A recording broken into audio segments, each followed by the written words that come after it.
Hello hi நண்பர்களே, என்ன செய்தி? எல்லோரும் நல்லா இருக்கீங்களா? இப்போ எங்கே வந்திருக்கோம்? சூக்குக்கு வந்திருக்கேன். சூக்கில் வந்து இப்போ நாங்கள் மாதுளம்பழம் விலை கேட்டுக்கிட்டு இருக்கோம்.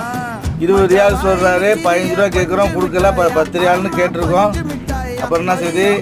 எல்லோரும் நல்லா இருக்கீங்களா? என்னுடைய வீடியோவை பாருங்கள். சப்ஸ்கிரைப் பண்ணால் தான் நான் போடுற ஒரு வீடியோவும் உங்களுக்கு வந்து சேரும். லைக் பண்ணுங்கள், ஷேர் பண்ணுங்கள், கமெண்ட் பண்ணுங்கள். இப்போ பாருங்கள், நாங்கள் மாதுளை வந்து டேஸ்ட்டு பார்க்குறோம். இது எங்கள் அண்ணன் ஒரு டேஸ்ட்டு பார்க்குறாப்புல மாதுளை எப்படி இருக்குன்னு சொல்லிட்டு. நல்லா இருந்துச்சுன்னா நாங்கள் ஒரு பாக்ஸ் வாங்குற மாதிரி இருக்கும்.